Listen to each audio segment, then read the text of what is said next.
Hi guys, I'm Amanda Sweet from Some Chicks Art, and today I'm going to show you how to use my printer here. And so we're going to go through all the steps you would do to make a print from your art. So the printer I'm using is the Epson XP970. It has this really nice scanner at the top here, so we're going to open that up. And I am going to actually be scanning this pastel drawing I did. Just first make sure that you dust off the top to get rid of any dust. And then we're going to take this, make sure your artwork is ready to be put on here. Just kind of put it on as straight as possible. Makes it a little bit easier for when you go to cropping. So now I'm under the home button here and I'm going to hit scan. And then I'm going to actually put it on, I have a memory disk here. So I'm going to hit, so you're going to take your flash drive now and you're going to put it into your computer and it's going to pop up under your USB drive. And I'm going to go under the scans. It'll go under EPS scans. I'm going to click on that. Here's all my scanned artworks right now. And what we're going to do, we're going to take that last one we just scanned and you're going to open it up and you should have some type of area where you can actually edit your photo. So right now we're going to rotate this here and that's, you know, the correct rotation we need. And then now you can adjust under these settings here your brightness, your exposure, your contrast, highlights, shadows. So kind of play around with it, see what you like, what you prefer, and even all the way down to saturation here, and just kind of get it to match your actual artwork. So I already have this one print here that is kind of just to know where to place everything. So I'm going to go to place and I'm going to take my file that I just saved down here. And I'm just going to kind of put it there. And right now this image, and delete this one, has a box that is 6 by 6. So if I want to fit that object into the box, I gotta make it, you know, a lot bigger. And we're gonna put that, I'm gonna just send that to the back so you can see. Now it still needs to come down a little bit here. We gotta kind of make it a little bit bigger here. So if you don't have Illustrator, you could print right from your image you made.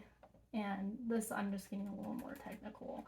And we're going into making it a certain size I want. But like I said, if you wanted to just directly print from it, cut it down to the, you know, with a ruler, figure it out, or, but right now I'm just kind of messing around and putting it into, this is a 6 by 6 square, which is pretty nice for, you know, if you want to frame it. So what I'm going to do here now is I'm going to make a clipping mask to make it just into that size. So there we go. And now you would print this and cut it out. And I actually use a cutting, oh, I'll show you. So now we're going to get to printing this. Any program you use, whether it's what I'm using right now is Adobe Illustrator, but wherever you're going to set up, you're going to need to do a few adjustments. So I'm going to go under here and go to setup, and I'm just going to make sure that under these settings I want my paper quality to not just be plain paper, because I'm going to make a print. So that's going to be under matte here. And now we are ready to print this. As you can see, this is not a portrait, so we also need to change that. And so we're going to change this to a landscape. And now you will see that this changed, so that way we can print it onto the letter paper. Since I have an Epson printer, I'm going to use Epson paper. If you had a Canon, then the Canon paper you might want to use. these papers are meant for the printer. So I try to, at least when I'm starting out, that's what I'm going to do. So this paper, if you kind of tell here, it might be hard to tell on camera, but one side is more yellowy than white. So you're going to want to make sure that the yellow end is up because it's actually going to print on the other side. And it says that when you read about the paper, so just make sure that you have the yellow side down. And we're going to put that like so. And then just make sure that you have your paper on, I have it on presentation matte because that's the type of paper I'm using, and the paper size is correct. So I'm going to hit close. So that is all ready to go and things can. Okay, so funny enough, I need to replace one of my printing cartridges. So we're going to go under maintenance here and we're going to scroll down and we go to ink cartridge replacement.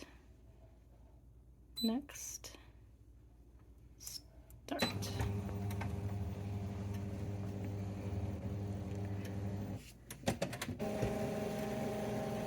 Here it's telling me which one I need to replace, so that's actually cyan. So now that I did that, it'll actually let me take it out. If you do not hit remove cartridge, it won't let you take it out, so you have to do that. The back end you have to remove first. I took that off already. And then you're just going to simply put this in, just like how all the others are, and it literally just will click right in. You'll hear the click and no. So then we're gonna say completed, and it's gonna go back to where it needs to be.